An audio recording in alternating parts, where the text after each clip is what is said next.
pasada, ¿será que la van a subir? Que La, todavía no está, yo creo. la clase, el PPT, el PDF, porque Sí, o la grabación, yo creo, porque también lo había grabado, yo creo, la doctora no, Altamirano. la grabación ya la envié por el grupo de WhatsApp. Ah, ok. Es- Esa ya está en mi Yo canal creo, de YouTube. ok, Lo que no sé si tengo es el PDF, pero se lo puedo pedir si lo necesitan. ok, Pero la grabación sí está, de fijo, ok. ¿verdad? Los compañeros ya la vieron, la grabación. Pueden confirmar que la vieron. Sí, Sí, la grabación, el sí. grupo. Perfecto, sí. Sí, en el grupo de WhatsApp está. Yo la cargué personalmente en el YouTube. Entonces la pueden buscar ahí. ¿Ok? Muy bien. Vamos a hablar un poco de Clostridium difficile. Y Clostridium difficile es una bacteria muy interesante porque pone sobre la palestra la enorme importancia que están tomando los... Perdón, ahora sí estoy grabando, ¿verdad? ¿Alguien ve si estoy grabando? Sí, está grabando. Sí, ya está grabando. Perdón, gracias. Entonces decía que Clostridium difficile es un modelo muy interesante que además pone de altísima relevancia la importancia de los patógenos oportunistas y los patógenos nosocomiales hoy en día. Y hoy en día, y particularmente en países como el nuestro, que afortunadamente tienen un sistema de salud muy bueno, esta es el caso clásico y el caso típico de una enfermedad de país desarrollado. ¿Qué es lo que sucede?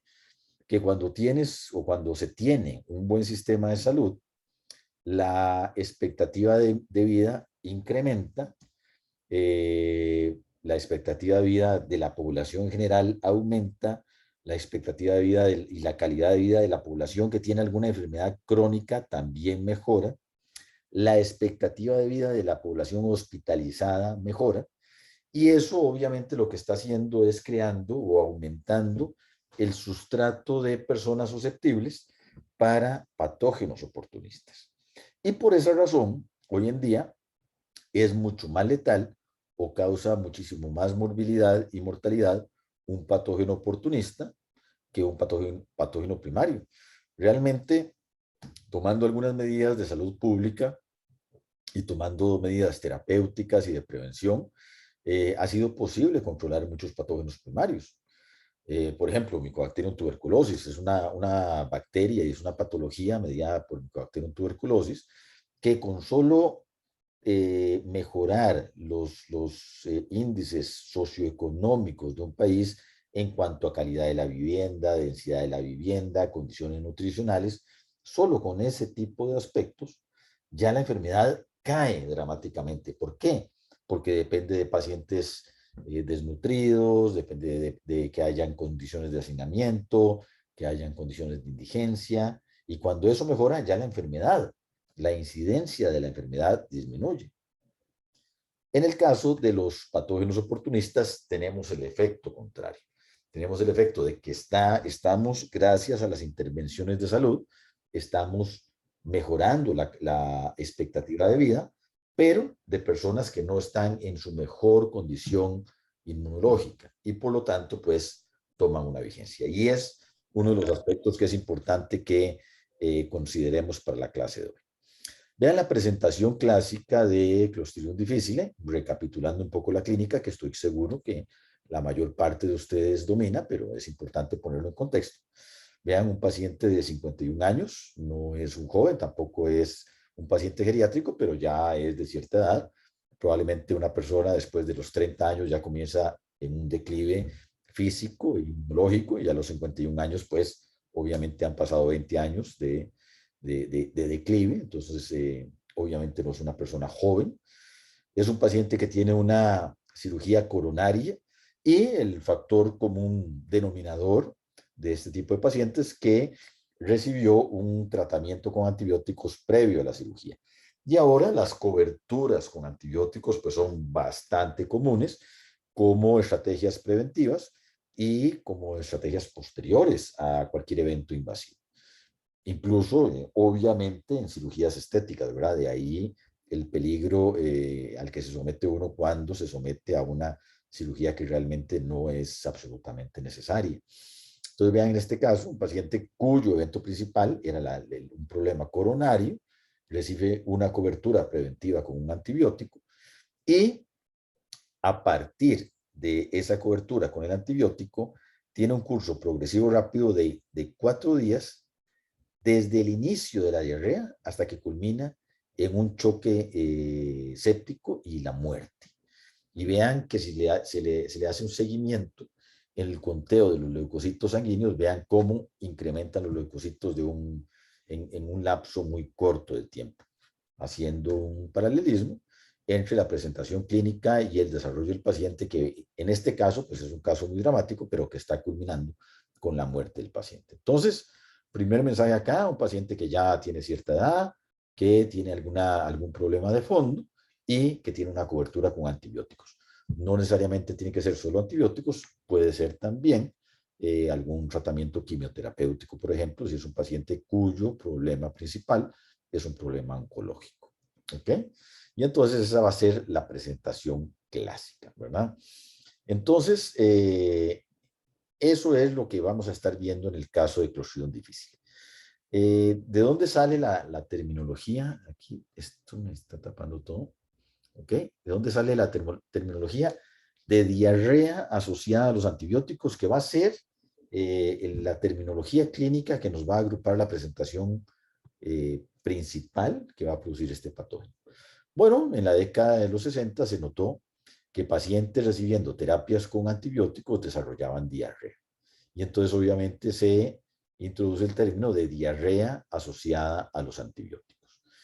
En ese momento se acuña el término colitis por estafilococcus, porque se sospecha en ese momento que Staphylococcus aureus era el agente causal y se trataba con bacitracina oral, ¿verdad? Y se ordenaban cultivos rutinarios por Staphylococcus aureus. Hoy en día sabemos que Staphylococcus aureus no es un patógeno gastrointestinal, más allá de los eventos de intoxicaciones alimentarias que puedan ocurrir, no por infecciones de Staphylococcus aureus, sino por toxinosis por Staphylococcus aureus, que es un evento diferente. Ya en la década de los 70 se acuña el término colitis inducida por clindamicina por la asociación que se observó con este antibiótico en particular, aunque hoy en día sabemos que hay una gran cantidad de antibióticos que pueden barrer la flora normal y producir la enfermedad. Clínicamente, ¿cómo se presenta la enfermedad? Bueno, se puede caracterizar por una diarrea severa, colitis pseudomembranosa y eventualmente muertes que se pueden producir en no un grupo muy importante, pero sí relevante de pacientes. ¿Okay? Es importante tomar en cuenta que realmente es un espectro de enfermedades las que se puede producir, que van desde una diarrea leve hasta la presentación más fuerte de la enfermedad, que se conoce precisamente como colitis pseudomembranosa. Y ahora más adelante vamos a observar fotos que ilustran muy bien por qué recibe ese nombre. ¿Okay? Más adelante, siguiendo un poco con la reseña histórica de la enfermedad, se demostró la presencia de citotoxicidad en las heces de pacientes que tenían eventos de diarrea asociada a los antibióticos. Y cuando hablamos de la presencia de citotoxicidad, a lo que nos estamos refiriendo es que se toma el material diarreico, o sea, las heces diarreicas, se filtran para eliminar cualquier presencia de bacterias y el sobrenadante de esas heces filtrado, que viene aséptico, ¿verdad? A pesar de que sean heces, uno puede lograr que vengan asépticas, se inoculaba en células en cultivo celular. Y se veía un efecto citotóxico que después se vio que era bastante característico. Más adelante lo vamos a ver en qué consiste, pero es básicamente un colapso total del citoesqueleto eucariota. Bueno, ese efecto citotóxico, la presencia de ese efecto citotóxico, se relacionó con el agente etiológico de la enfermedad, que en 1935 se aísla, eventualmente se le pone el nombre de Bacillus difficilis, se conoció por muchos años, por muchas décadas, como Clostridium difficile, y hoy, a través o a partir de análisis filogenéticos, se determinó que realmente no pertenece al género Clostridium, sino que pertenece al género Clostridioides. Entonces ustedes en la literatura científica se lo pueden encontrar tanto como Clostridium difficile como Clostridioides difficile. Ven qué interesante, se aísla la bacteria y también esta bacteria se aísla a partir de neonatos sanos. Y esto nos habla de dos características importantes de esta bacteria. La primera es que por alguna razón la incidencia de la presencia de la bacteria como parte de la flora normal es muy alta en neonatos y en niños muy pequeños. Digamos, si ustedes hacen un muestreo de heces y buscan Clostridium difficile o Clostridioides difficile en niños, se van a encontrar que el 30 o el 40% son positivos. Y el otro elemento importante de esta observación es que es una bacteria que en condiciones normales, aunque la incidencia del estatus de portador de Clostridium difficile disminuye dramáticamente con la edad y en personas adultas puede ser tan bajo como un 2 o 3%.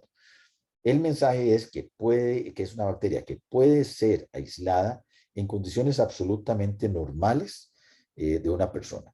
O sea, el hecho que la persona la tenga como parte de su flora normal, de su bagaje normal, del grupo de bacterias que tengan, no quiere decir que esté sometida ni mucho menos a un proceso patológico o patogénico. Es necesario el conjunto de factores que ahora vamos a entrar a ver en detalle para que la enfermedad se produzca. ¿Okay? Esta bacteria pues son bacilos gram positivos, anaerobios, formadores de esporas. Las esporas son fundamentales, obviamente, para que la bacteria permanezca en ciertas superficies, sobre todo en el ambiente hospitalario. Y también hay estudios recientes que indican que las esporas son muy importantes en los procesos de recurrencia de la enfermedad. Es una enfermedad que lamentablemente en el paciente que ya está muy golpeado por su condición de fondo inicial y por el tratamiento con antibióticos, muchas veces mejora de la condición de Clostridium difficile, pero después la enfermedad vuelve una o varias veces. Entonces la recurrencia es relativamente frecuente y obviamente plantea un reto diagnóstico y un reto en cuanto al tratamiento. ¿Okay? Las esporas fundamentales como mecanismo de transmisión, sobre todo cuando existen brotes nosocomiales. Vean que si bien es una bacteria que puede estar como una bacteria vegetativa y formando parte de la flora normal, es una bacteria que cuando hay brotes, también a través de las esporas que están en el ambiente nosocomial y a través de la manipulación del personal médico, puede diseminarse en un ala, por ejemplo, hospitalaria, y producir realmente desastres. Las esporas, como todas las esporas, son muy resistentes y por lo tanto favorecen esa diseminación. Es una bacteria que, como su nombre lo dice, el aislamiento no es sencillo. Se requiere crecerla en un medio selectivo. Hay un agar, hay varios agares en los que se puede crecer, pero hay uno en particular, que es el medio de C difícil, que es un medio selectivo y en unos 2 días pueden colectarse las colonias sospechosas. ¿Ok? Entonces vean que vamos a tener un paciente que generalmente está hospitalizado. ¿Por qué? Porque tiene una condición de fondo, requiere un tratamiento intensivo y exhaustivo con antibióticos y en ese contexto, en el contexto de la hospitalización y en el contexto del tratamiento antimicrobiano, ya sea es expuesto a Clostridium difficile en el ambiente hospitalario por el evento que les mencionaba, la presencia de esporas, o alternativamente, vean que la misma persona puede, en un porcentaje muy bajo, pero puede acarrear la bacteria como parte de su flora normal. Y en ese momento la persona podría ingresar a un proceso infeccioso por Clostridium difficile. Obviamente, como en cualquier infección, no todos los que van a estar en contacto con la bacteria van a desarrollar síntomas, pero bueno, el problema que nos trae a colación acá es aquellos pacientes que desarrollan la infección. ¿Ok? Es una bacteria, aquí vienen un poco los números, vean más o menos los porcentajes que les estaba mencionando, de 2 al 4% de los adultos la pueden acarrear, adultos sanos, y la van a acarrear como flora normal, realmente sin producir ningún problema. Les puedo mencionar, por ejemplo, que en el grupo de investigación en el cual yo participo, hemos trabajado con la bacteria aquí en Costa Rica por 10 o 15 años.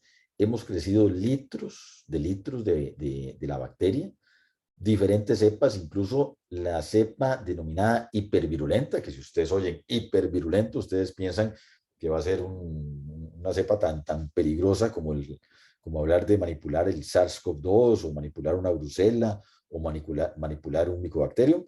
Y realmente en todos los años que hemos tenido de manipular esta bacteria, no hemos tenido ningún evento en personas sanas de alguna presentación clínica.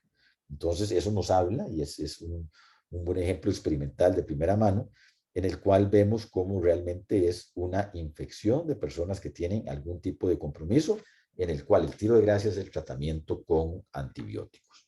Vean los porcentajes, vean qué interesante lo que les mencionaba, cómo los porcentajes suben muchísimo en infantes menores de 6 meses, del 26 al 45%. Entonces, siempre se maneja esa interrogante de por qué es una bacteria tan común en niños. No se conoce ni se entiende la razón, pero sí se conoce que hay variaciones de la flora normal con respecto a variaciones de la edad. Hay una correlación entre el grupo etario y la flora normal que se tiene. Entonces, obviamente, tiene que haber alguna razón por la cual, primero, los niños no producen nada y además, porque la incidencia es tan alta. Además de ser una bacteria que normalmente puede ser acarreada como parte de la flora normal en tanto adultos como niños, también es una bacteria que tiene una gran cantidad de reservorios. Se puede encontrar en suelo, se puede encontrar en tracto intestinal de ganado porcino, vacuno, equino, qué sé yo, en una gran cantidad de animales. De hecho, se han hecho varios estudios y tenemos también otro grupo de investigación aquí en la facultad que trabaja en microbiología de alimentos, que ha analizado la importancia de la presencia de esporas en la carne, por ejemplo, para la transmisión de la bacteria. Y incluso es importante no solo como reservorio de este tipo de especies animales, sino algunas de ellas también sufren los estragos de la enfermedad. Por ejemplo, es frecuente en la industria porcina que hayan brotes por oclusión difícil. De hecho, hay cepas particulares que tienen una gran afinidad por los cerdos, por los chanchos, y ahí producen problemas. No sé si ustedes están enterados, pero probablemente han oído que en el cultivo intensivo, en el crecimiento intensivo de animales para consumo humano, es muy frecuente el uso masivo de antibióticos. ¿Por qué? Porque esto de alguna manera le ayudan al animal a ganar peso de forma más rápida y por decirlo así, atiborrar a los animales de antibióticos de alguna manera previene los brotes bacterianos que muchas veces hacen estragos. Entonces existe una tendencia en la industria a administrar de una forma un tanto indiscriminada los antibióticos. Y obviamente especies como los cerdos se ven afectados y sufren también los estragos de la bacteria. Entonces el mensaje acá es que es una bacteria que está ampliamente distribuida, tanto en el ambiente como en especies animales, tanto domésticas como salvajes, asimismo como parte de la flora normal. ¿Ok? Ahora, en cuanto a la enfermedad, entonces les decía que la enfermedad se puede presentar en un espectro muy amplio. Puede ser una simple y sencilla diarrea asociada a los antibióticos o puede llegar a ser un cuadro tan complicado como el que vemos acá. Aquí tenemos la razón gráfica de por qué la forma más grave de la enfermedad recibe el nombre de colitis pseudomembranosa. Entonces vean ustedes la apariencia de un colon que ya está presentando la forma más grave, el espectro más severo de la enfermedad producida por Clostridium difficile, en la cual hay un compromiso completo de la mucosa intestinal y se forman estas pseudomembranas. Y ahorita más adelante vamos a ver en qué consisten estas pseudomembranas que tenemos aquí formadas. Pero ustedes se pueden imaginar que es un cuadro, pues ya cuando presenta este tipo de alteraciones, pues ya el paciente está bastante comprometido. Vean que estas pseudomembranas, que las podemos ver gráficamente aquí mediante una colonoscopía, cuando se hace el estudio histológico, nos damos cuenta que la pseudomembrana que estamos apreciando acá es un conjunto de células muertas y células que están muriendo y que están desprendiéndose por efecto de la acción de las toxinas. Ya vamos a ver qué es lo que hacen las toxinas, aunado a una respuesta inflamatoria masiva que se desata por la misma acción de las toxinas. Entonces tenemos ese doble componente. Tenemos una secreción de toxinas que induce un reclutamiento masivo de neutrófilos al sitio de la infección y que además la acción de las toxinas induce un desprendimiento de las células epiteliales del colon que en conjunto van a formar la pseudomembrana que caracteriza la forma más severa de la enfermedad. ¿Ok? También en estas formas severas de la enfermedad se puede producir lo que se conoce como un megacolon. Y véanlo acá en esta imagen radiográfica, cómo se observa el colon altísimamente inflamado. Y obviamente un paciente que ya presente este tipo de alteraciones anatomopatológicas, pues va a ser nuevamente un paciente con un compromiso mayúsculo. ¿Ok? Entonces, en el caso de las infecciones por Clostridium difficile, este tipo de infecciones que estamos viendo, vamos a tener que, por mucho, los principales factores de virulencia que tiene esta bacteria, Clostridium difficile o, más recientemente, Clostridioides difficile, los principales factores de virulencia son dos toxinas que secreta la bacteria, la toxina A y la toxina B. En el pasado, y estamos hablando de hace 3 o 4 décadas, cuando se comenzó a estudiar la naturaleza toxigénica de esta bacteria, se aislaron las dos toxinas. A una se le denominó la enterotoxina, a la toxina A, y a la otra se le denominó la citotoxina o toxina B. ¿Por qué es esto? Bueno, porque uno de los modelos experimentales muy utilizados para estudiar la acción de estas toxinas consistía en tomar las toxinas purificadas e inocularlas en modelos animales, particularmente en el asa ligada del ratón, en el cual se pueden inocular purificadas o administradas de forma pura por vía oral al hámster. Y en ese tipo de modelos se veía que la toxina A era mucho más enterotóxica que la toxina B. Pero alternativamente, como ambas tienen una actividad citotóxica sobre células crecidas en cultivo celular, también se observó que la toxina B era mucho más citotóxica que la toxina A. Entonces, por esas actividades biológicas, a la toxina A se le denominaba o se conocía como enterotoxina, y a la toxina B se le denominaba o se conocía como citotoxina. Hoy en día creo que la situación está bastante clarificada porque con este tipo de análisis en aquel momento se pensaba que el principal factor de virulencia era la toxina A, pero realmente hoy en día sabemos que ambas tienen un mecanismo de acción muy similar. Sabemos que la toxina B es mucho más potente y sabemos que la toxina B es el principal factor de virulencia de Clostridium difficile. ¿Okay? La toxina B, entonces, al ser más citotóxica, al tener una potencia incrementada, uno de los efectos importantes que tiene es que activa de manera muy fuerte mediadores de la inflamación, incrementa la permeabilidad de mucosas, secreción de fluidos, hemorragias, y todo esto en conjunto con la citotoxicidad y el daño directo a las células del epitelio intestinal, produce el daño evidente en las infecciones producidas por Clostridium difficile.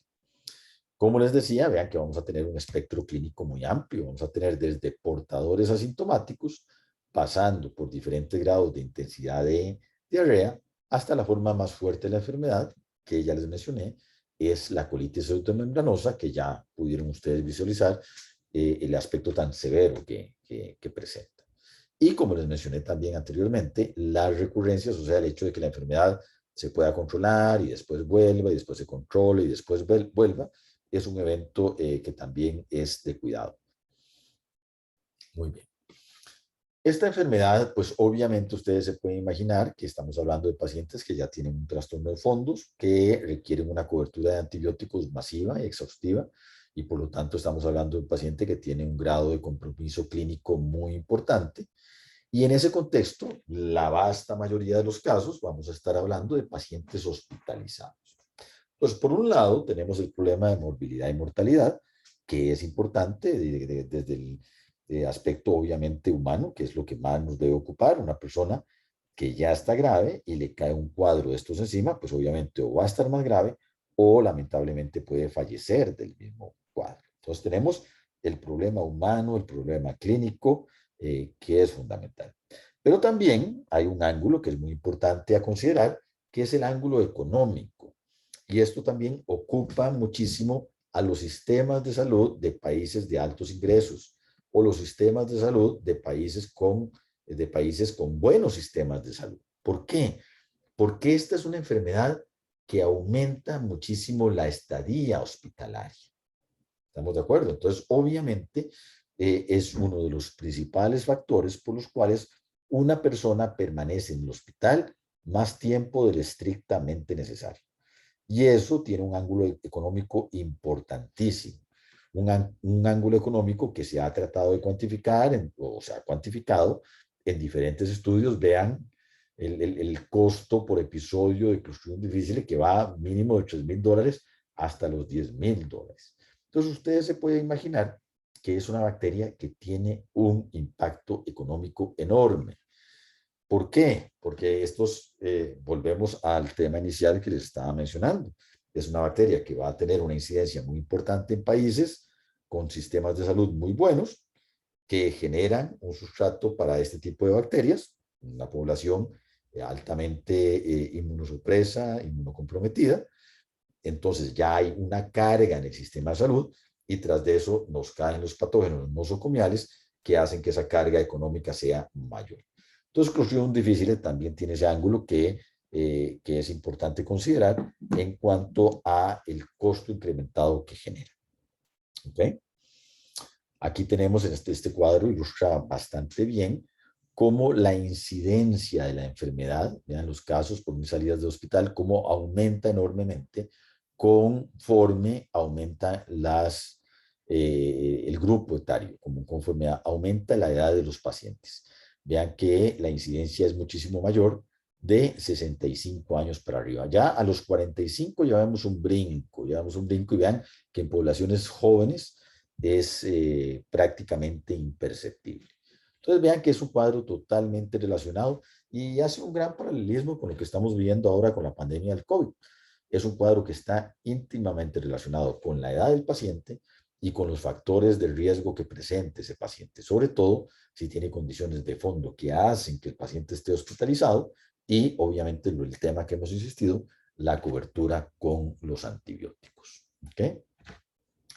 ¿En qué consiste la inmunopatogénesis de Clostridium difficile? De manera resumida y esquemática la tenemos acá.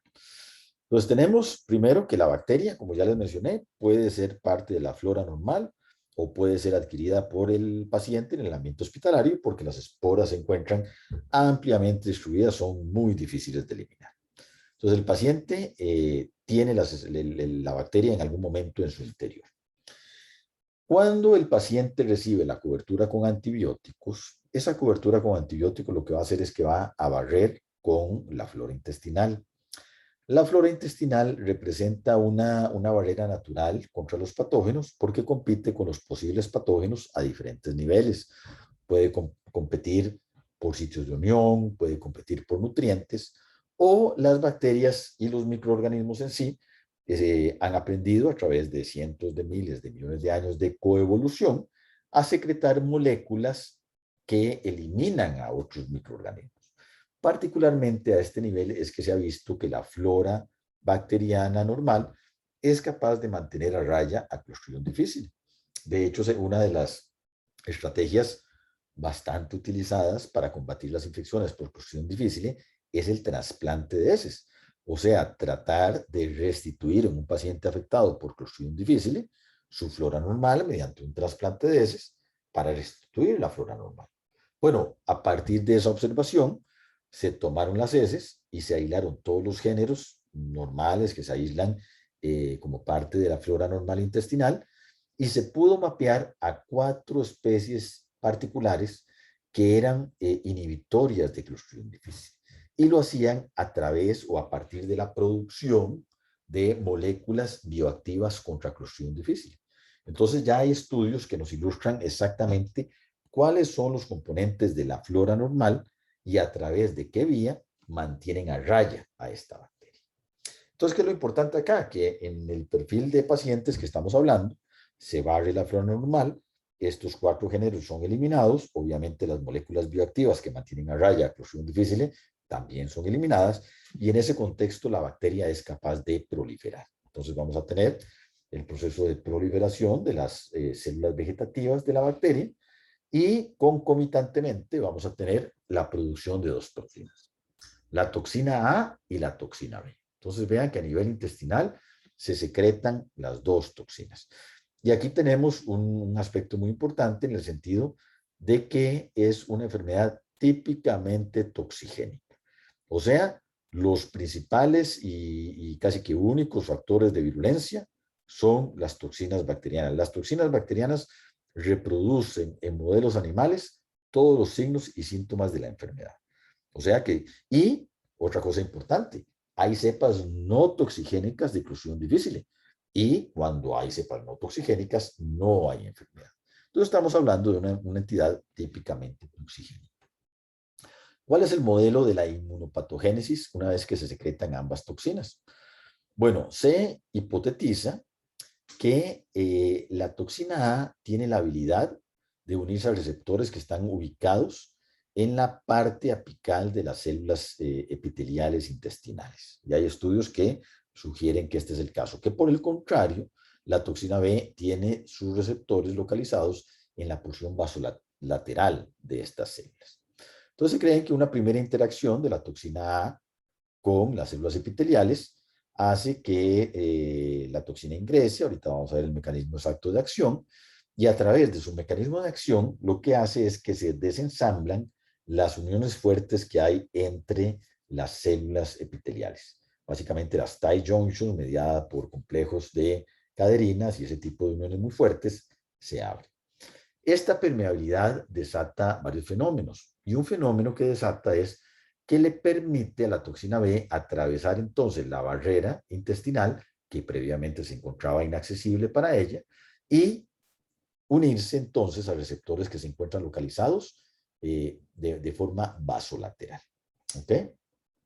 Ahora, la interacción de la toxina A también con las células epiteliales desata un fenómeno inmunológico importante que es la secreción de interleuquina 8. Entonces vean que esta interacción hace que estas células epiteliales secreten interleuquina 8 y eso es un quimiotrayente, un quimiotáctico muy importante para neutrófilos. Y entonces comienzan los neutrófilos a participar en la fisiopatología de la enfermedad, que va a ser una de las características importantes del espectro de enfermedades producidas por Clostridium difficile. Una vez que ingresa la toxina B y tiene acceso a los receptores localizados vasolateralmente, ya entonces la toxina B, que es muchísimo más citotóxica, ya comienza a afectar la adhesión de las células a la lámina basal y entonces las células comienzan a desprenderse. Y esto, aunado con el reclutamiento masivo de neutrófilos, que a la vez están amplificando toda la respuesta inmunológica, vean que estos neutrófilos también ellos mismos van a ser sustratos para la toxina A y la toxina B, que los van a activar y van a hacer que muchas células inmunes comiencen a secretar citoquinas, que haya liberación de radicales libres. Todo esto va a generar daño a los tejidos. ¿Ok? Y obviamente, pues todo este daño, pues va a provocar el desequilibrio de los electrolitos que va a manifestarse en forma de diarrea y la unión, como les mencionaba anteriormente en aquellos cortes histológicos, la unión de las células desprendidas con los neutrófilos reclutados al sitio de infección comienza a producir la apariencia clásica de las pseudomembranas. Entonces tenemos toda una acción concertada de estas dos toxinas que en conjunto van a producir la enfermedad. Ya en términos moleculares, ¿cuál es el mecanismo de acción de las toxinas de Clostridium difficile? Bueno, vean que desde una de las primeras definiciones de la enfermedad se pudo determinar que las heces de pacientes que tenían eventos producidos por Clostridium difficile eran heces que contenían moléculas citotóxicas. Y aquí lo tenemos muy bien representado. Aquí lo que tenemos son fotografías de microscopía electrónica de barrido en las cuales vemos, disculpen, en las cuales vemos cómo el efecto citotóxico es muy marcado y es muy importante.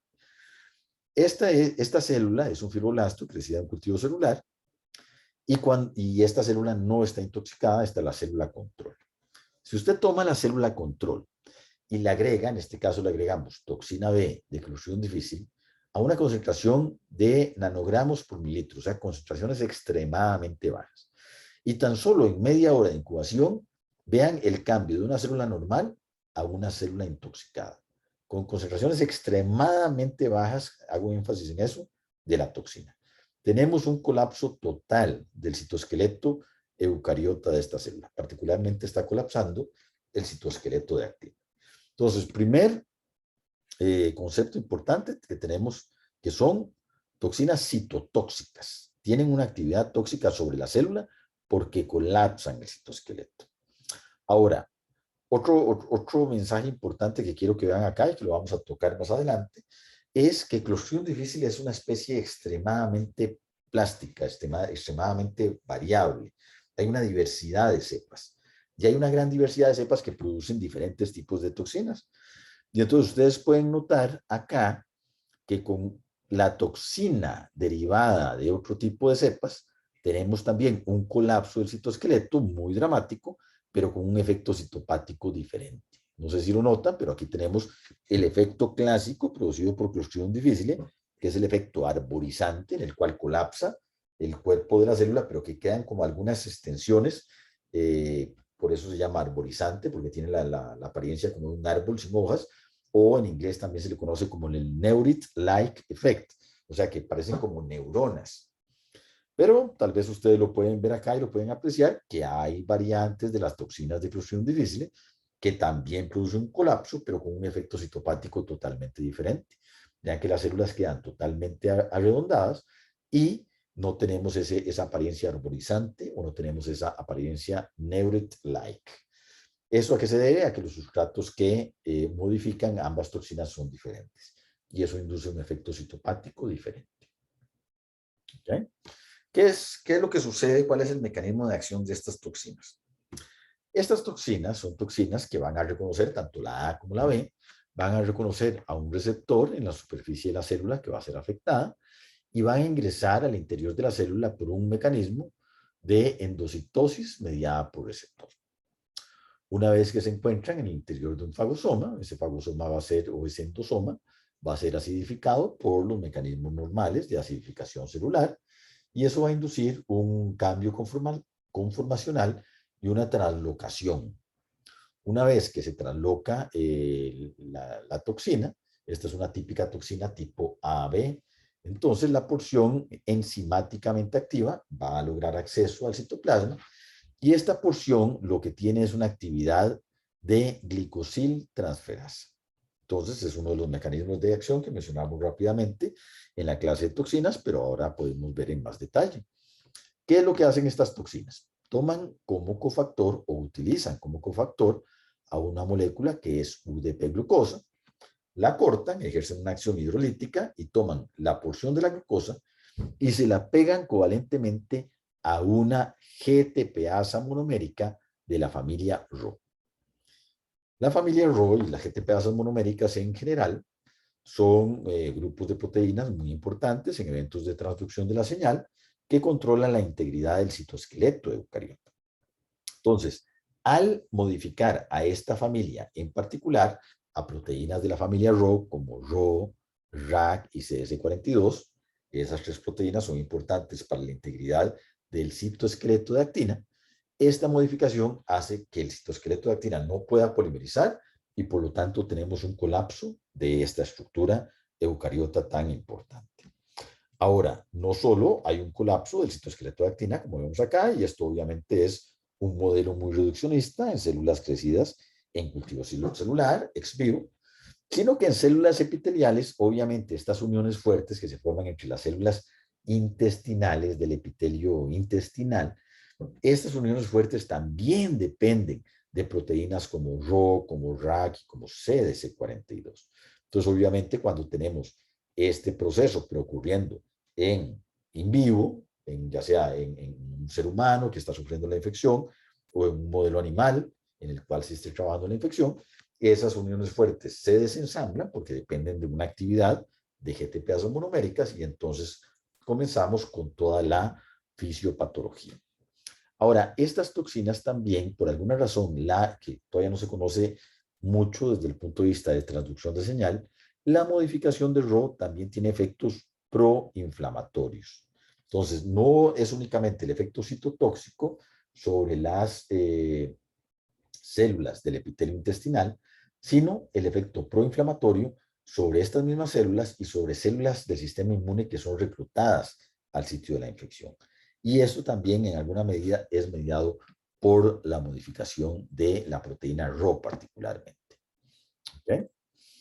Estas toxinas están codificadas en lo que se conoce como el locus de patogenicidad de Clostridium difficile, en el cual están codificados tanto el gen de la toxina B como el gen de la toxina A, que ambos obviamente codifican por su toxina correspondiente. Desde el punto de vista proteico, hay que tener claro que son proteínas que pertenecen a un grupo que se denomina con el acrónimo de LCTs, Large Clostridial Cytotoxins. ¿Y por qué reciben este nombre? Bueno, porque son proteínas extremadamente grandes, de un peso molecular muy alto. Son proteínas de 300 kilodaltons. Para que lo pongan en contexto, por ejemplo, la toxina tetánica o la toxina diftérica pesan 150 kilodaltons. Estas son proteínas muchísimo más grandes. Y son proteínas que tienen diferentes dominios. Tienen el extremo carboxilo terminal un dominio para unión al receptor, tienen en el medio un dominio de translocación que además tiene una actividad autoproteolítica. Esto es que cuando se trasloca ese dominio y se expone al citoplasma, se va a exponer a una molécula que está en el citoplasma, que es IP6, y esa exposición a IP6 hace que esa misma molécula se autoproteolice y entonces se libere la porción enzimática, que es el extremo amino terminal. Y la porción enzimática lo que posee la actividad de glicosiltransferasa. Entonces vean qué interesante, cada una de estas actividades enzimáticas es fundamental para el proceso de intoxicación que estamos viendo acá. Es tan importante la unión al receptor como la actividad autoproteolítica, como obviamente la actividad enzimática de ser glicosiltransferasas. ¿Ok? Entonces más o menos esta es la distribución que se tiene en el operón. Vean que el operón, además de la toxina A y la toxina B, codifica por otros 3 genes. Sería TCD-C, TCD-D y TCD-E. TCD-D, o el D, digamos, es un regulador positivo. El C es un regulador negativo, o sea, este promueve la transcripción, este inhibe la transcripción. Y el E codifica por una olina, o sea, una proteína que hace poros, que es importante para la secreción de las toxinas. O sea, todo el operón contiene no solo las toxinas, sino reguladores de su expresión y adicionalmente tiene el mecanismo de secreción de la toxina para que la toxina se libere y pueda producir su efecto. Pueden ponerle atención a TCDC, que es un regulador negativo, que en las cepas hipervirulentas se encuentra mutado y por lo tanto no es funcional. Y a mutaciones en CDC se ha asociado en este tipo de cepas a cepas que hiperproducen las toxinas. ¿Por qué? Porque usted se puede imaginar que si usted tiene un gen que regula negativamente las toxinas, si usted lo elimina, entonces la expresión se puede disparar. Entonces, cepas hipervirulentas de Clostridium difficile que hiperproducen las toxinas generalmente acarrean mutaciones en TCDC que hacen que la expresión no pueda ser regulada negativamente. ¿Ok? Como obviamente es una enfermedad que depende no únicamente de que el paciente esté hospitalizado y con una enfermedad de fondo, Natasha Tames levantó la mano. Natasha, dime. Sí, en el caso de las cepas que no producen la toxina, ¿estas tienen una mutación en el operón o tienen una inserción que lo silencia o cómo Tienen el funciona? operón ausente totalmente. No tienen el operón. Ni siquiera lo producen. ¿Okay? De hecho, uno puede tamizar por medios genéticos si son toxigénicas o no. El gen nunca está. Ah, ok, listo. Gracias por la pregunta. Muy bien. Muy bien. Les decía que es una enfermedad que obviamente está tan íntimamente ligada al uso con antibióticos que usted puede tener un paralelismo entre la disminución del uso de antibióticos a nivel hospitalario con una disminución de la enfermedad. Y este gráfico lo ilustra muy bien. Y entonces, obviamente, la cobertura con antibióticos es deseable, es necesaria y obviamente cualquier paciente que esté hospitalizado y que sufra alguna intervención invasiva, pues obviamente uno va a querer tenerlo bien cubierto. Muchas veces a uno le administran un antibiótico hasta por una extracción molar, ¿verdad? Para asegurarse que no haya una infección. Pero obviamente esto lleva a un uso excesivo de los antibióticos en ciertos contextos. Entonces, en ciertos hospitales de países de altos ingresos que han sufrido brotes epidémicos por Clostridium difficile, se han hecho manipulaciones experimentales tratando de reducir el uso de antibióticos, el uso y el abuso de antibióticos, y se ha visto que simplemente la optimización en la intervención del uso de antibióticos va acompañada con una disminución de los casos de Clostridium difficile. Entonces hay una correlación muy buena entre la utilización de los antibióticos y la presencia y la incidencia de la enfermedad. Este es un mensaje muy importante. Ok.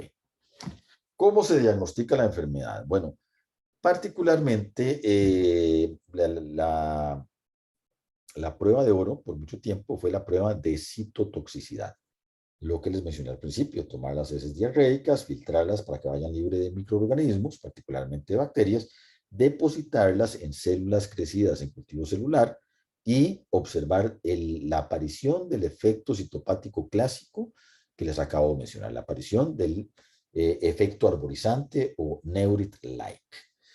Adicionalmente, se hacía necesario realizar una neutralización. Entonces, usted toma las heces, las filtra, las añade sobre las células, ve el efecto que aparece muy rápido y en una muestra paralela realiza exactamente lo mismo, pero en presencia de un anticuerpo contra la toxina B. Si en la muestra control sin el anticuerpo aparece el efecto y la muestra con el anticuerpo no aparece el efecto, se realizaba un diagnóstico positivo por Clostridium difficile. Y obviamente por muchos años, pues esta fue la prueba de oro para el diagnóstico de C. difficile. Sin embargo, obviamente ustedes bien conocen que no es en cualquier laboratorio en el que se cuenta con facilidades de cultivo celular y entonces, por lo tanto, no es la estrategia más directa. Surgieron entonces un montón de pruebas inmunoquímicas para detectar directamente la presencia de la toxina A y B mediante la utilización de anticuerpos. Y son estrategias, la verdad, bastante exitosas, que tienen una sensibilidad decente y que pueden detectar bastante bien a la presencia o no de las toxinas que obviamente correlacionan con la enfermedad. El cultivo no es una buena estrategia porque es una bacteria de difícil crecimiento y además es una bacteria anaerobia y nuevamente un laboratorio de rutina no va a contar con todas las facilidades para que sea la bacteria, es una bacteria de crecimiento lento. En los últimos años, tal vez la última década, obviamente los métodos moleculares han tomado mucha relevancia y actualmente existen métodos moleculares que detectan directamente la presencia de la bacteria, la presencia de los genes de las toxinas e incluso hay kits comerciales que detectan de una vez si hay mutación o no en el gen C, el gen TCDC, que funciona como regulador negativo. Y entonces ese combo de detecciones moleculares de una vez nos podía dar un diagnóstico de si teníamos difícil toxigénico y la presencia de la mutación en TCDC nos habla de la posible presencia de una cepa hipervirulenta, particularmente una que vamos a mencionar más adelante, que es la cepa hipervirulenta NAP1-027. ¿Ok?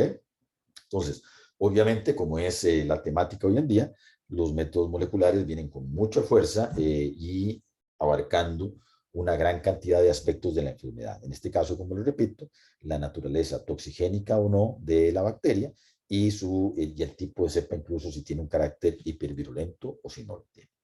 ¿Ok? Lo que les mencionaba, la presencia de las toxinas mediante cultivo celular, estándar de oro, pero una técnica costosa y sofisticada que requería de la neutralización, como ya les mencioné. Vean cómo se aprecia. Realmente es una técnica bastante confiable. Cuando uno tiene cultivo celular, que a la hora de llegada pues, se puede manejar en ciertos lugares, como tenemos aquí arriba, pues realmente es una técnica muy, muy sensible. Como la toxina actúa a concentraciones tan bajas, realmente cuando usted tiene la facilidad funciona muy bien y el efecto citopático es tan característico que después usted igual tiene que ratificarlo con el anticuerpo y neutralizarlo, pero casi que ese efecto citopático es patognomónico. ¿Ok? Los inmunensayos, ¿verdad? Que tienen una sensibilidad pues no tan buena ni como la citotoxicidad, ni como los métodos moleculares, pero hay unos que alcanzan niveles bastante aceptables, bastante aceptables. Muy importante. En algún momento, como la toxina A era la que se conocía como la enterotoxina, los primeros inmunensayos se hicieron utilizando anticuerpos únicamente contra la toxina A. Pero resulta que aparecieron las cepas variantes y particularmente estas que les mostré acá, las cepas que producían una toxina B con un efecto citopático variante, resultaron ser toxina A negativas. Y esas cepas nos enseñaron un par de cosas. Nos enseñaron que la toxina A realmente no es el principal factor de virulencia porque estas solo tienen toxina B. Y también nos enseñaron que el hecho de modificar otro tipo de sustratos tampoco varía mucho la virulencia porque estas también son virulentas. Pero también nos indicaron que los ensayos de diagnóstico basados únicamente en la toxina A podían hacer que se perdieran las cepas que eran toxina A negativas, que resultaron no ser tan pocas. En ciertos escenarios pueden constituir hasta del 5 al 10% de cepas. Ahora, estos son poco frecuentes por esta razón en particular, pero para que ustedes lo tomen en cuenta, para que entiendan por qué ahora los inmunoensayos, lo mejor es que contengan anticuerpos para detectar ambas toxinas, la toxina A y la toxina B, sobre todo por ese efecto, porque hay muchas cepas que son toxina A negativas. Muy interesantemente, no se han encontrado cepas que sean toxina B negativas, nuevamente machacando sobre el concepto de que la toxina B es realmente el principal factor de virulencia de esta bacteria y de las enfermedades que produce. ¿Ok? El aislamiento, bueno, que requiere todo un manejo difícil, como su nombre lo dice, difícil, de verdad, es difícil aislar la bacteria. Sin embargo, y afortunadamente aquí en la facultad y en el CIET, tenemos un grupo de anaerobios muy profesional, particularmente Carlos Quesada, hace como 10 años se dio la tarea de poner a punto el protocolo para aislar y crecer a Clostridium difficile, y eso nos abrió una ventana de posibilidades enormes porque comenzamos no únicamente a trabajar con los efectos citopáticos de las toxinas, sino a tener las cepas y poder hacer una secuenciación completa, caracterizarlas y hacer un montón de cosas. Entonces, si bien el aislamiento de las cepas no es algo que frecuentemente se vaya a hacer en un laboratorio de rutina y de diagnóstico, en un laboratorio de investigación como en el que tengo el gusto de participar junto con César y con Carlos, sí es fundamental contar con la cepa para poder llegar a hacer estudios clínicos importantes. ¿Ok? Vean la apariencia de la cepa que tenemos ahí.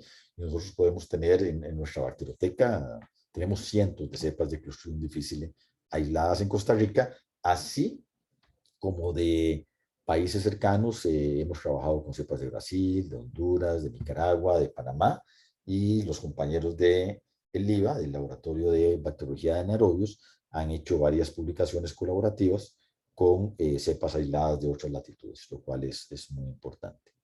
¿Ok? Ahora, una vez que se aísla la cepa, entonces ya podemos recurrir a métodos de tipificación moleculares para poder categorizarlas en diferentes cepas y analizar los diferentes componentes y factores de virulencia que tengan. Entonces, una vez con la cepa aislada, pues obviamente usted puede buscar diferentes genes y puede determinar si tienen el TCDA, o sea, la toxina A, el gen de la toxina B. Se puede detectar la presencia de otros genes que es también característico de ciertas cepas hipervirulentas, y estos genes codifican por una toxina adicional, que es la toxina binaria. Y esta toxina también es una característica de esta cepa hipervirulenta que les mencioné anteriormente, que es la cepa NAP1-027. Sin embargo, la importancia de esta toxina adicional en la patogénesis está bajo discusión. Todavía no se le conoce un rol definitivo al cual se le puede atribuir la característica hipervirulenta de las cepas que la poseen. Como les mencioné, por PCR o por diferentes métodos moleculares, también se puede analizar la presencia y mutaciones en el gen de TSDC.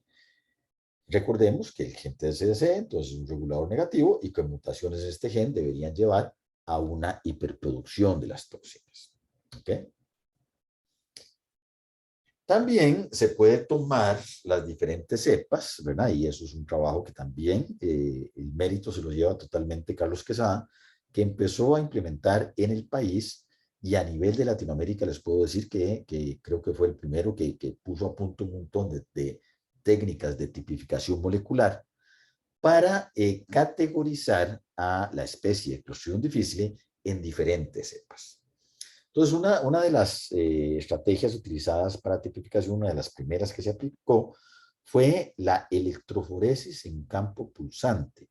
Y esa técnica consiste en tomar el cromosoma completo, someterlo a una incubación con una enzima de restricción que lo partía en 3, 4, 5 lugares y después correrlo en un campo pulsante que utiliza como matriz de desplazamiento un gel de agarosa con un poro muy grande. Entonces ahí, como los fragmentos que se generan son muy grandes, se ocupa este tipo de estrategia electroforética y entonces el cromosoma al migrar va dejando este tipo de bandas. Vean que son bandas de un peso molecular muy alto, pero cada cepa en particular da patrones diferentes, ¿ok?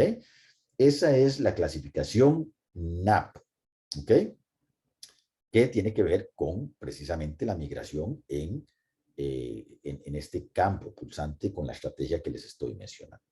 Entonces, si usted toma diferentes cepas de Clostridium difficile, las somete a este procedimiento, las hace migrar, de repente usted tiene estos patrones y comienza a agrupar las cepas entre cepas que tengan la misma migración y cepas que tengan patrones de migración diferentes. Entonces usted puede generar árboles filogenéticos. Y entonces, de los primeros trabajos que hizo Carlos fue tomar diferentes cepas en el país. Y ahorita les muestro el brote con el que él empezó a trabajar, pero vio que realmente se podían agrupar muy bien las cepas con el procedimiento NAP, que era un procedimiento principalmente aplicado en Norteamérica. North American Pulse Attack, de ahí viene el acrónimo de NAP. Ahora, además de la clasificación por electroforesis en campo pulsante, se hicieron diferentes tipos de clasificaciones por ribotipos, o sea, análisis de el ARN ribosomal de las bacterias, por enzimas de restricción.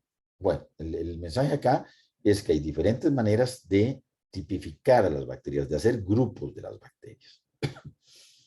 Y con esos estudios hechos a nivel mundial y diferentes técnicas de tipificación, se determinó que Clostridium difficile es una especie realmente muy diversa, muy diversa. Una especie con una altísima plasticidad genómica. Vean que esa especie tiene, Clostridium difficile como especie, tiene un 30% de genoma central, del core genome. ¿Qué significa eso? ¿Qué significa que una especie tenga un 30% de genes que formen el core genome? Significa que es una especie que varía un montón. Significa que usted puede tener dos cepas tan separadas filogenéticamente de la misma especie que compartan únicamente el 30% de los genes. ¿Entienden? ¿Entienden lo que significa eso? O sea, que son especies tan alejadas que del 100% de los genes que tienen, existe el potencial de que solo compartan el 30%. Entonces es una especie extremadamente variable en la cual se encuentran un montón de pulsotipos, un montón de ribotipos, un montón de toxinotipos. Usted la agarra y usted la tipifica por el medio molecular que usted escoja y se va a encontrar una amplísima variedad de cepas. Y al ser tan plástica, obviamente también nos habla. Evelyn, ¿tiene una pregunta? Sí, doctor, y digamos que hay tanta variedad en los genes o solo comparten el 30%, ¿hasta qué punto digamos, ya la podían declarar una especie distinta? Ok, esa es una excelente pregunta. Y eso nos lleva a una discusión un poco más fundamental en el campo de la bacteriología, que es cómo se nombran las especies bacterianas, ¿verdad? Porque el que es el taxónomo estricto y el taxónomo clásico nos dice que dos bacterias pertenecen a la misma especie bacteriana si comparten arriba de cierto porcentaje de secuencias nucleotídicas. Arriba del 95%, 98%, 99%.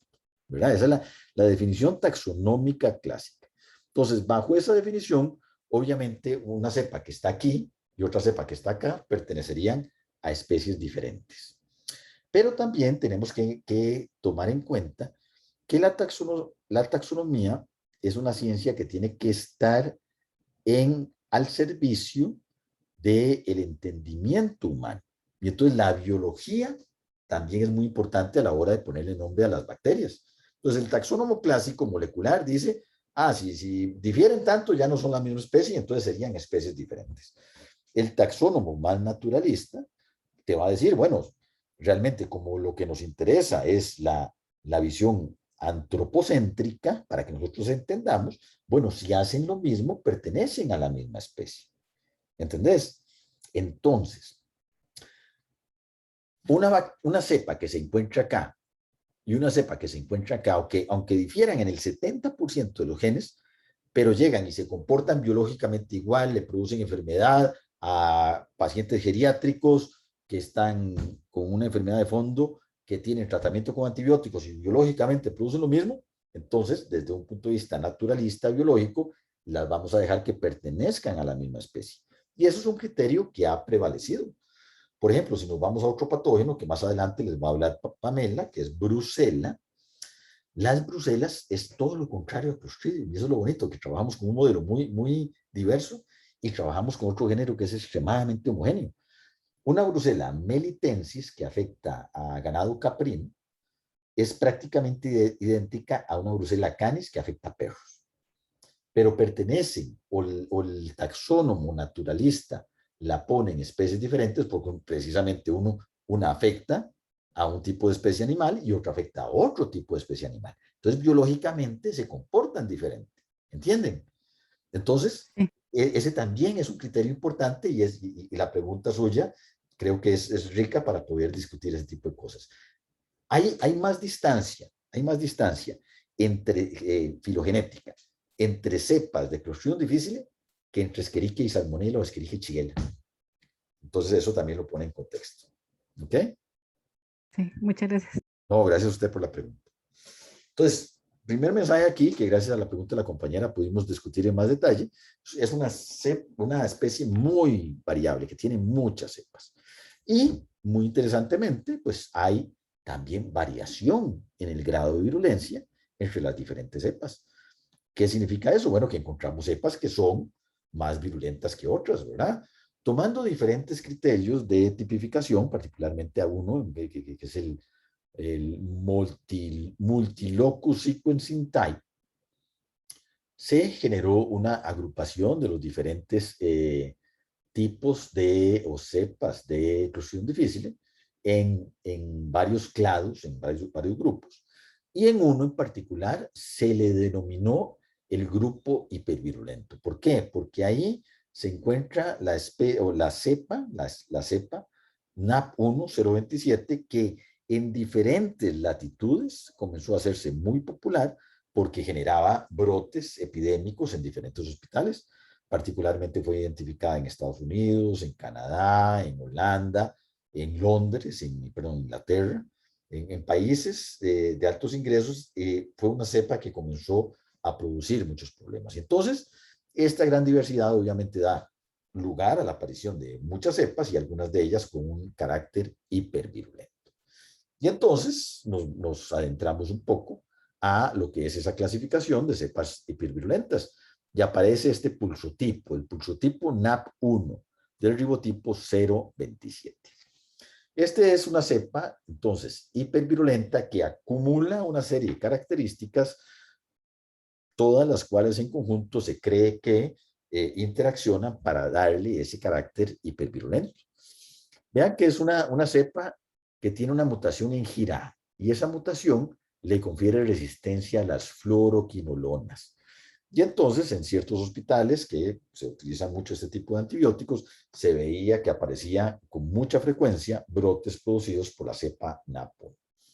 Esa cepa hipervirulenta, la NAP1, también tiene presente la toxina binaria, o sea, codifica por el gen de CDTA y CDTB, y entonces también la presencia de una toxina adicional se hipotetizó que era importante para el fenotipo hipervirulento de esta cepa NAP1. También esta cepa, ya les había adelantado, las cepas hipervirulentas, muchas tienen mutaciones en TCDC. Particularmente esta NAP1 tiene una mutación que es una deleción puntual que cambia el marco de lectura y además una deleción de 18 pares de bases. Y obviamente eso hace suponer que el derivado o la proteína transcrita a partir de, a partir de TSDC no sea funcional. Y por lo tanto, esto se cree que tiene un impacto y genera un incremento en la producción de las toxinas, tanto la toxina A como la toxina B. Entonces son cepas hiperproductoras de toxinas. ¿Ok? También se ha determinado que son cepas que tienen un incremento en la capacidad de esporulación, y entonces como las esporas son importantes para la diseminación y para los efectos de recurrencia, esto podría tener algún impacto. Y adicionalmente producen toxinas B diferentes, que se creen que tienen efectos biológicos más fuertes. Entonces vean que esta grandísima plasticidad de Clostridium difficile, esta grandísima plasticidad, esa gran habilidad de intercambio de material genético, da lugar a que la combinación al azar de genes eventualmente nos conjunte este tipo de características y nos dé lugar a una cepa más virulenta de lo que frecuentemente deberíamos tener. Este es el artículo original que describe la hiperproducción de las toxinas por parte de la cepa NAP1, y vean cómo tanto la toxina A como la toxina B se encuentran títulos muchísimo mayores en la cepa NAP1 que en las cepas control. Este es un experimento que algunos grupos han reproducido, entre ellos nosotros, que hemos visto que hay mayor secreción de las toxinas por parte de la cepa NAP1, y hay otros grupos que lo han rebatido. Entonces, desde nuestra perspectiva, esto es cierto, pero siempre es un tema que despierta un poco de polémica en el grupo de los clostridiólogos. ¿Ok? Pero en términos generales, yo les podría decir que casi que les firmo que las cepas NAP1 son hiperproductoras de toxinas, porque lo hemos visto con nuestras propias manos. Bueno, Carlos comenzó a trabajar y se interesó mucho en Clostridium difficile porque hubo un brote epidémico en el Hospital San Juan de Dios. En el Hospital San Juan de Dios hubo un brote epidémico y entonces, como era un brote de una bacteria anaerobio, entonces contactaron a los compañeros del IVA y ellos comenzaron a coleccionar las cepas y a aislarlas y a categorizarlas. Y entonces Carlos, en ese brote epidémico en el Hospital San Juan de Dios, que si no me equivoco fue en el año 2010, aisló una gran cantidad de cepas, que son todas estas que tenemos acá. Y entonces obviamente él se hizo la pregunta, como ya la NAP1 era una cepa hipervirulenta que se conocía, se hizo la pregunta de si ese brote que tuvimos aquí en el San Juan de Dios se debía o no a la cepa NAP1. Y entonces comenzó a caracterizar todas las cepas que él pudo colectar y recoger. Y entonces resulta que determinó que había muchas cepas que eran resistentes a fluoroquinolonas, característica compatible con las cepas de NAP1, y también determinó los patrones de producción de toxina A, de toxina B, la presencia de la toxina binaria, característica de NAP1, y la presencia o no de la deleción en TCDC. Entonces comenzó a buscar y a categorizar todas las cepas que encontrara. Vean el brote, cómo ocurrió, que fue un brote muy importante, vean, entre el 2008 y el 2010 en realidad. Vean el aumento de casos, la comparación entre el Hospital San Juan de Dios y el Hospital México. Entonces, un brote epidémico muy importante. Entonces, a partir de todas las cepas que él logró aislar de ese brote y la caracterización molecular, se dio cuenta que en efecto el 45% de los aislamientos que él logró obtener a partir del brote del San Juan de Dios pertenecían a la cepa hipervirulenta de NAP1. ¿Ok? Entonces la NAP1 fue participante importante de ese brote. Pero vean qué interesante, aparecieron una gran cantidad de cepas que no pertenecían a NAP1.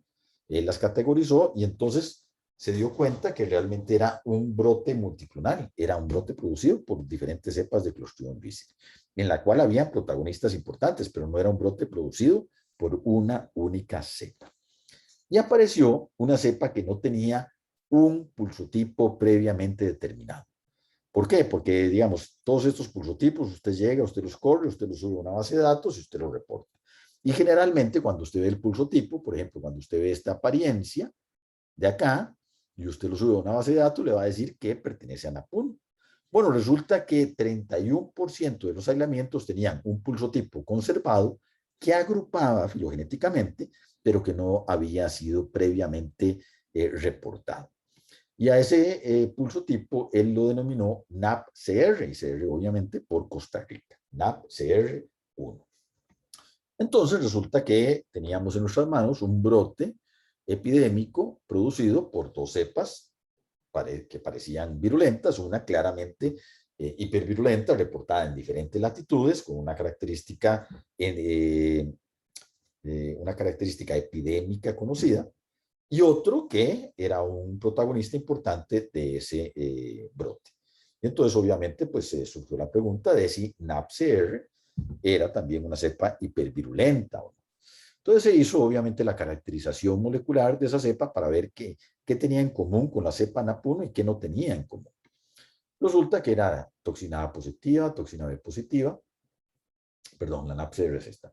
Toxina A positiva, toxina B positiva, no tenía toxina binaria.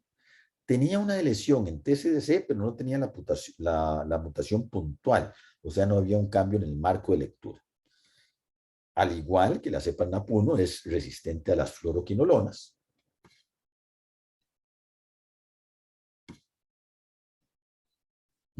Y resistente a las fluoroquinolonas por exactamente la misma mutación presente en las cepas NAP1. Esta mutación presente en NAP1 también estaba presente en la cepa NAP-CR. Ok. Entonces, en ese momento nos dedicamos y ya Carlos ingresó al doctorado y ya comenzó a trabajar ya a ver un poco la patogénesis de esa cepa. Ese fue su primer trabajo de doctorado. Y lo primero que nos preguntamos es si la cepa NAP-CR realmente era una cepa hipervirulenta como la cepa NAP1. Entonces se tomó a todos los pacientes, como teníamos un muy buen registro de las cepas y de los expedientes de los pacientes que portaba cada una de las cepas, entonces pudimos hacer un estudio retrospectivo muy importante. Y nos dimos cuenta que los pacientes que tenían patología producidas por la cepa NAP-CR tenían una edad promedio menor, y eso obviamente habla a favor de una virulencia incrementada, porque usted piensa que es una cepa que ataca a pacientes con menor factor de riesgo desde el punto de vista etario, pues uno podría hipotetizar que es una cepa un poco más virulenta. También pudimos determinar que los pacientes infectados con la cepa de NAP-CR tenían un promedio mayor de días de hospitalización. Y obviamente esto es un parámetro que también habla a favor de una virulencia aumentada, porque usted tiene una cepa que hace que usted se quede hospitalizado más tiempo, puede ser que sea una cepa más virulenta. Entonces estos son estudios retrospectivos clínicos, ¿verdad? También cuantificamos las recurrencias. Les he mencionado repetidamente que la recurrencia es una de las presentaciones clínicas importantes de la bacteria. ¿Por qué? Porque estos cuadros a repetición obviamente prolongan la estadía hospitalaria y generan un problema. Entonces, pudimos determinar que los pacientes con enfermedad producida tanto por NAP-CR como por NAP1 tenían un porcentaje mayor de recurrencias. Entonces, aquí también tenemos un paralelismo entre dos cepas que parecen ser hipervirulentas. ¿Okay? Y también cuantificamos la relación entre la muerte de los pacientes entre una y otra cepa. Tanto en el caso de NAP1 como NAP-CR, pudimos determinar que había una correlación entre que portaran alguno de estos pulsotipos y el hecho de que el paciente tuviera mayor probabilidad de morir. Entonces, todo el análisis clínico nos indicaba que teníamos cepas que, al menos en la presentación del brote epidémico, parecían demostrar que teníamos una cepa nueva, no reportada, que tenía un grado de presentación clínica en humanos tan alto como el que presenta la cepa NAP1, reportada globalmente como una cepa hipervirulenta. Adicionalmente, Carlos pudo determinar que la cepa NAP-CR presenta un alto porcentaje de resistencia a antibióticos, no solo contra fluoroquinolonas, sino contra otros antibióticos. Resultó ser incluso más multiresistente que la cepa NAP1. Entonces, tenemos una cepa para ir haciendo resumen y llegando a conclusiones. En ese momento obtuvimos una cepa que presentaba una, valga la redundancia, una presentación clínica tan severa como la presentación clínica que generaba la cepa epidémica y virulenta NAPUN, y con grados de resistencia a antibióticos iguales o mayores que la misma cepa NAPUN. Después hicimos una caracterización fenotípica de la cepa, porque obviamente la siguiente pregunta es, bueno, si es una cepa que tiene una mutación, una deleción en TCDC, ¿será que hiperproduce las toxinas? Y ahí fue donde nos dimos a la tarea de implementar diferentes estrategias para medir la cantidad de toxinas que producía una u otra cepa. Y entonces medimos la cantidad de toxinas.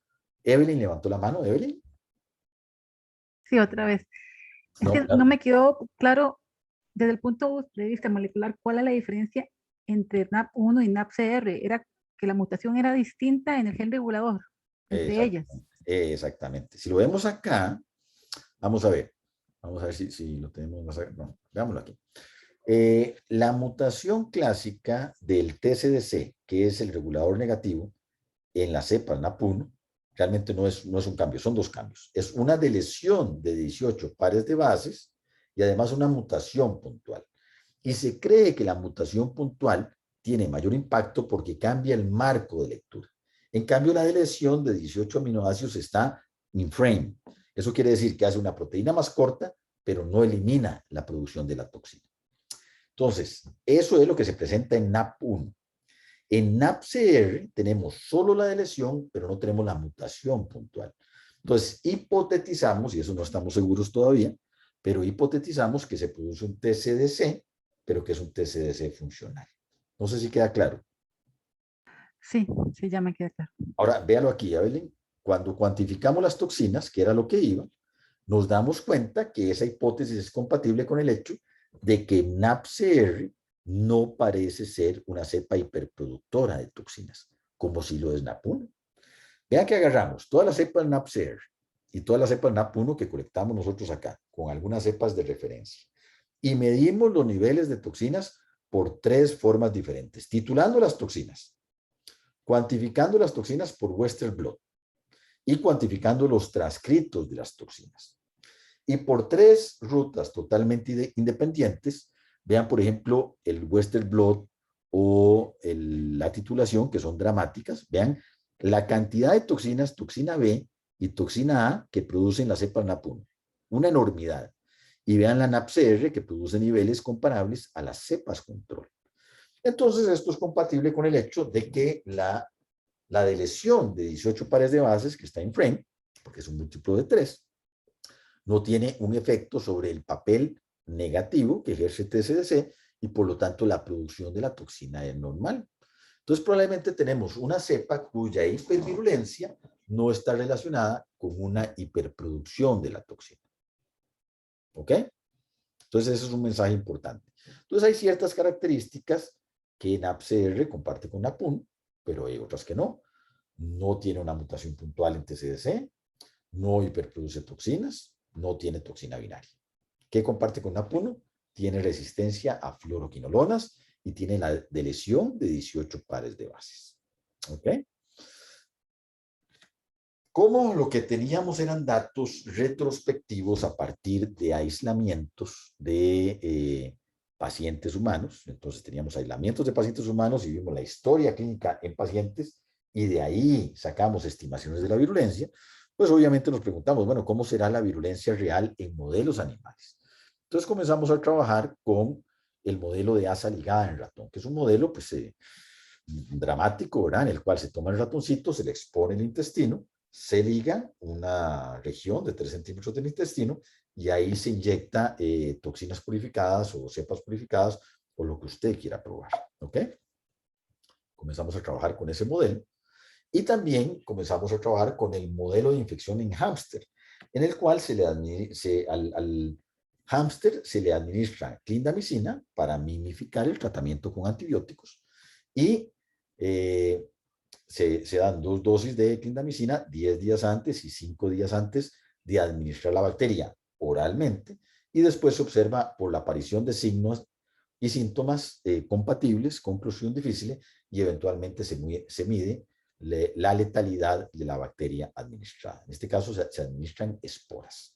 ¿Okay? Entonces teníamos dos modelos animales para medir la virulencia de ambas cepas. Entonces, en el asa ligada, vimos que la actividad proinflamatoria era relativamente similar entre NAPCR y NAP1. Crecíamos la bacteria, tomábamos el sobrenadante que contenía todo lo secretado por la bacteria, eliminábamos la bacteria y ese material lo inoculamos en el asa ligada. Y pudimos ver como tanto NAP1 como NAPCR producían reacciones proinflamatorias, y recordemos que la actividad proinflamatoria es un hallmark de la infección por Clostridium difficile. Entonces, tanto NAP1 como NAPCR inducían una actividad proinflamatoria mayor. Recuerden, no asociada, en el caso de NAPCR, a una hiperproducción de toxinas. ¿Ok? En el caso del modelo de hámster, vimos que tanto la cepa NAP1 como la cepa NAPCR eran altamente letales comparado con la cepa control. Entonces, cuando unimos a este dato en dos modelos animales diferentes, llegamos también a la conclusión de que NAPCR tiene una virulencia incrementada.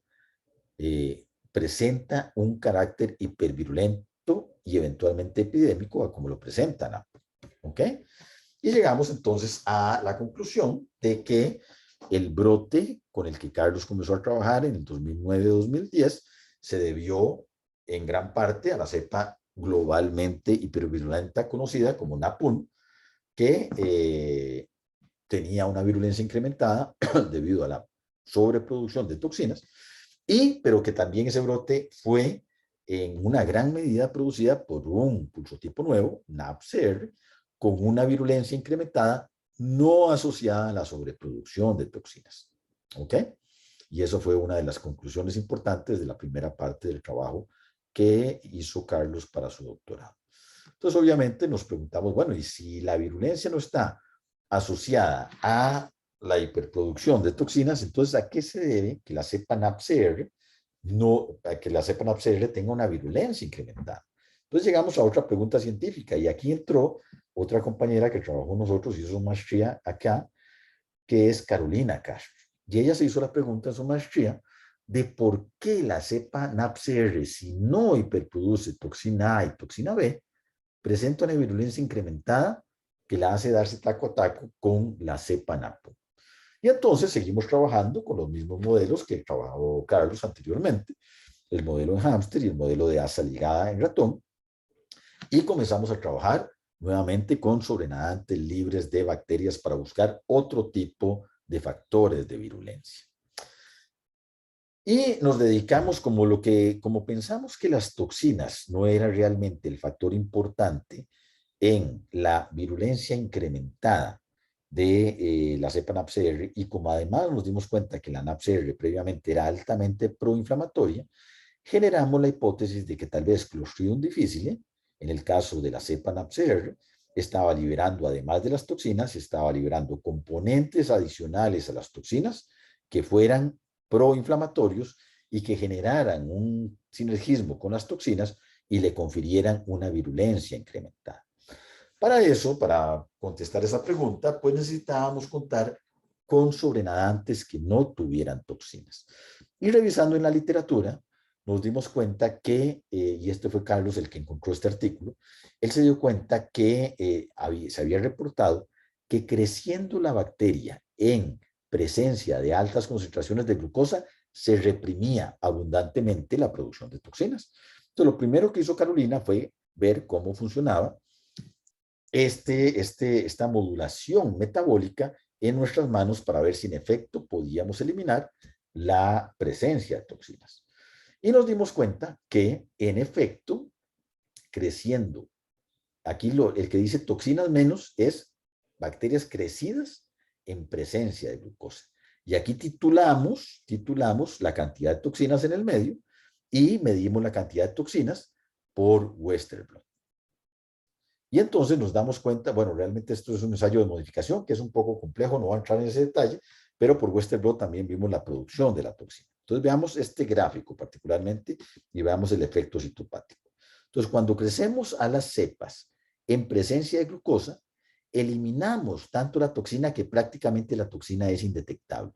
Solo la cepa NAP1 que produce mucha toxina quedó con un poco de toxina remanente, pero incluso una cepa hiperproductora, otra cepa que se conoce como VPI, que es cepa de referencia, pudimos eliminar casi totalmente la presencia de toxina. ¿Ok? Entonces, tenemos una estrategia experimental para, en términos prácticos, eliminar la presencia de toxinas. ¿Ok? Ahora, comparamos el perfil proteico del sobrenadante de bacterias crecidas en presencia y en ausencia de glucosa, las diferentes cepas. Y como pueden ustedes ver, parece ser que la presencia de glucosa tiene un impacto bastante puntual en la expresión de la toxina. Véanlo, por ejemplo, acá, en la cepa NAP1, que hiperproduce la toxina, aquí la podemos ver, es una proteína de alto peso molecular, pero vean cómo el resto de proteínas se mantiene relativamente igual. ¿Qué quiere decir esto? Que modulando metabólicamente el crecimiento de la bacteria, podemos tener una estrategia en la cual conservamos la vasta mayoría de cosas que son secretadas por la bacteria y podemos reprimir abundantemente la producción de toxinas. Entonces vamos a tener sobrenadantes con toxinas y sin toxinas que tienen un perfil proteico bastante similar. Utilizando esos perfiles, esos sobrenadantes crecidos con toxinas o, crecidos con glucosa, sin glucosa, o sea, con toxinas o sin toxinas, Carolina se dio a la tarea de utilizar esos sobrenadantes, introducirlos en el modelo de asa ligada y medir una serie de respuestas. Medir qué tanto se inflamaba el asa ligada, medir la respuesta histopatológica inducida por ese sobrenadante, medir la liberación de citoquinas y la medición de mieloperoxidasa como indicador del reclutamiento de neutrófilos. Entonces, con ese tipo de ensayos, empezamos a ver cosas interesantes. Vean cómo se ve el modelo de asa ligada en términos reales. Usted toma el asa ligada y le inyecta solo un control, un EPES, y ve que no se inflama. Si usted le inyecta los diferentes medios de cultivos, tampoco se inflama. Si usted le inyecta toxina A o toxina B purificadas, ya ve usted un poco de inflamación. Y si las inyecta juntas, ya ve cómo el asa ligada está totalmente inflamada. Lo ven acá, ya hay una inflamación muy seria. Esto es con toxinas purificadas. Ahora, si usted toma el sobrenadante con toxinas, o sea, crecida la bacteria sin glucosa, o el sobrenadante sin toxinas, o sea, la bacteria crecida con glucosa, y comenzamos a inocularlo, vemos cosas interesantes. Aquí tenemos el control. Aquí tenemos... Ok. Entonces, cuando inoculamos la cepa NAPCR con toxinas, obviamente vemos una grandísima inflamación y vean cómo vemos un montón de hemorragia. ¿Lo ven acá? ¿Ok? Ahora, cuando inoculamos el mismo sobrenadante, la misma cepa, pero crecida en presencia de glucosa, o sea, sin toxinas, igual vemos una inflamación muy importante. ¿Qué nos dice esto? Que aunque removamos las toxinas, permanecen en ese sobrenadante componentes que parecen tener una actividad tóxica, una actividad potencialmente sinérgica con la toxina A y la toxina B. ¿Ok? Cuando hacemos eso con la cepa hipervirulenta NAP1, vemos que con toxinas, la cepa también produce un gran edema, una gran inflamación, pero cuando la removemos, parece ser que esa inflamación no es tan fuerte como en el caso de la cepa NAPCR. Y cuando hacemos con la otra cepa hiperproductora de toxinas, que es la cepa VPI, vemos que el efecto es aún más dramático. Vean, cuando removemos las toxinas, tenemos un panorama totalmente diferente a el sobrenadante sin toxinas de la cepa NAPCR.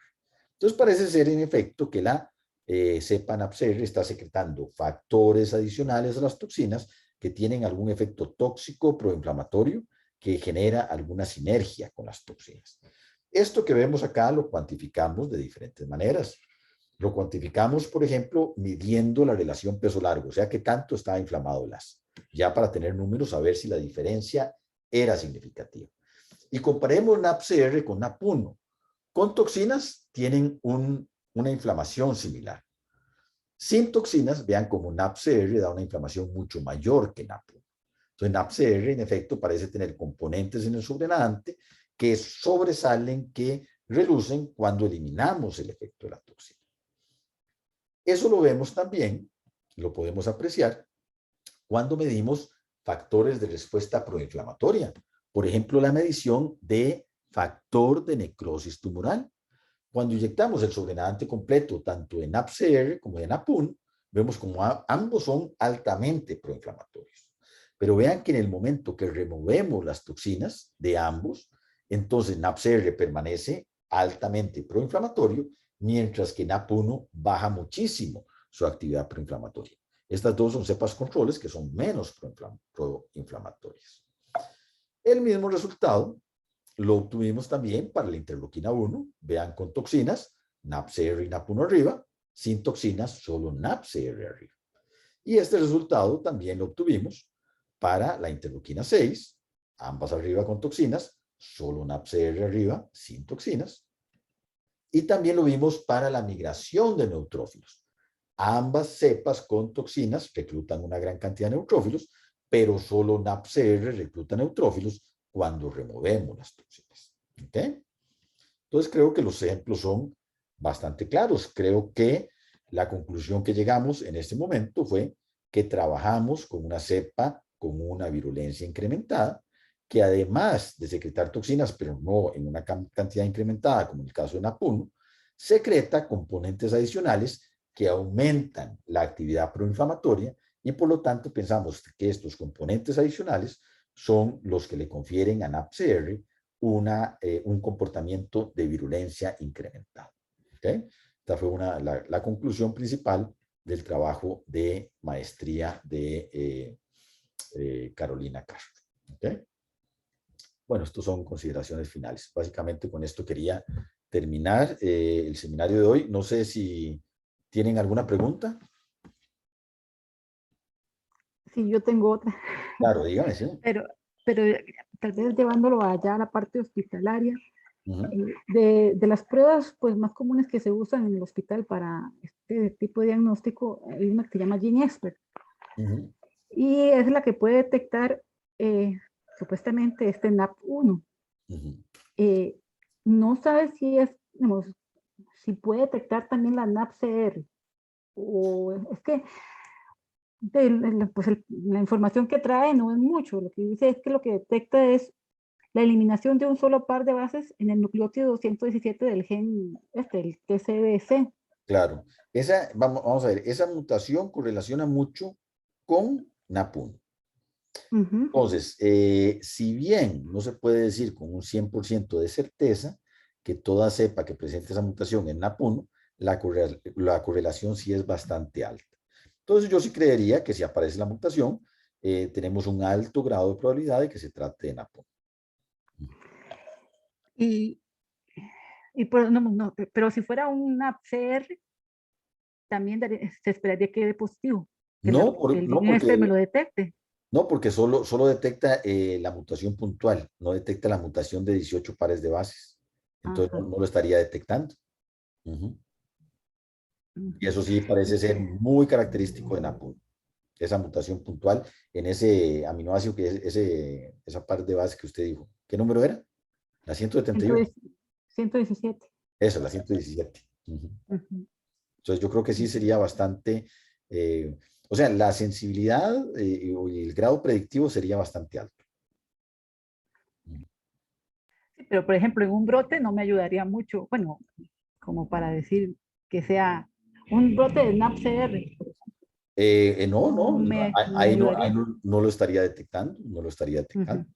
Realmente, vamos a ver, esas pruebas moleculares se pueden utilizar como un tamizaje para sospechar de, pero ya una ratificación, tendría usted que agarrar la cepa y hacerle una secuenciación completa del genoma o algún método de tipificación molecular para ratificar que realmente la cepa pertenece a uno u otro prototipo. Ahora, es una cepa que no es de fácil crecimiento. Entonces, obviamente, el método molecular viene a subsanar un poco esa deficiencia porque nos puede dar una información relativamente confiable, pero no tan confiable como sería el aislamiento y la secuenciación. En otro tipo de patógenos de mejor crecimiento, digamos un Staphylococcus aureus, puede haber alguna estrategia molecular que le permita sugerir que es una u otra cepa y después usted lo ratifica. Pero en este caso, a menos que usted cuente con un laboratorio especializado que le aísle la bacteria, no va a poder llegar a esa conclusión. Uh-huh. Sí, gracias. Ok. ¿Alguna otra pregunta? Profe, es más que una pregunta, es como una curiosidad. Entendí que NAP1 y NAPCR las detectaron, las identificaron en el mismo brote. Esa Exacto. sí. Y hubo como alguna relación, o sea, si esto fue mera casualidad o si puede haber alguna relación en la aparición de una u otra, digamos, con respecto al origen, ¿verdad? De dónde, de cómo llegó NAP1, digamos, y si, no sé, ¿verdad? Claro. Suponiendo. Eso lo que nos está diciendo es que el brote no se generó realmente, el aumento de casos no se debió a que cayó una cepa hipervirulenta, sino que se conjuntaron factores adicionales como disminución de las condiciones de higiene, probablemente mucho hacinamiento de pacientes, probablemente condiciones ambientales que permitieron que las esporas estuvieran más presentes en el ambiente, valga la redundancia, y eso permitió que todos los pulsotipos o genotipos que estaban en ese momento, en ese lugar en particular, proliferaran. Ahora, en ese momento proliferan todos, pero se fijan más aquellos que tienen una virulencia incrementada mayor. Pero al ser un brote policlonal, probablemente la razón del brote no es que cayó una bacteria epidémica, sino que las condiciones que permiten la proliferación de la bacteria, también incluyendo el uso de antibióticos, favorecieron que todas proliferaran. Esa es la hipótesis que manejamos, porque si no hubiera sido un brote más clonal y no lo fue. Además de NAP1 y de NAPCR, aparecieron como 7 u 8 genotipos adicionales. Ok, muchas gracias. Está muy interesante el estudio. No, y otra preguntita con respecto a los factores adicionales, ¿alguna idea de qué puede ser? Bueno, hemos trabajado un poco en eso, tenemos algunos candidatos, sabemos que esos factores adicionales son de naturaleza proteica. ¿Por qué? Porque tomamos el sobrenadante libre de toxinas, de NAPCR, que tiene actividad proinflamatoria. Y ese sobrenadante lo incubamos con una proteasa que se come todas las proteínas y pierde su actividad proinflamatoria. Entonces, por lo menos tenemos mapeada la actividad o la característica bioquímica. Creemos que es un factor proteico.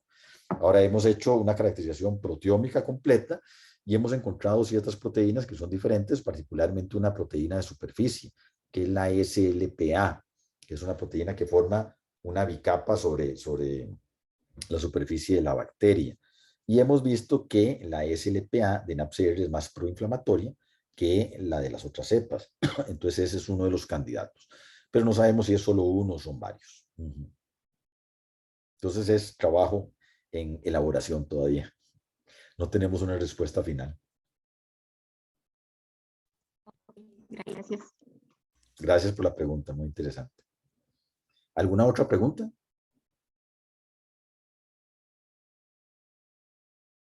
Bueno, si no hay más preguntas, muchachos, les agradezco muchísimo la atención. Les recuerdo entonces que el examen lo tenemos para dentro de hoy en 8, ¿verdad? En 8 días. Y el examen, nuevamente, lo vamos a hacer con la misma modalidad del examen pasado, nada más que en lugar de 8 preguntas, para que no se les haga tan extenso, vamos a hacer solo 5, una por tema. ¿Ok? Cualquier pregunta, cualquier duda, por favor me avisan y tan pronto tenga esta clase convertida, la subo al canal para dárselas por si la quieren oír otra vez. Muchas gracias. Gracias. Buenas noches. Gracias. Gracias. Chao.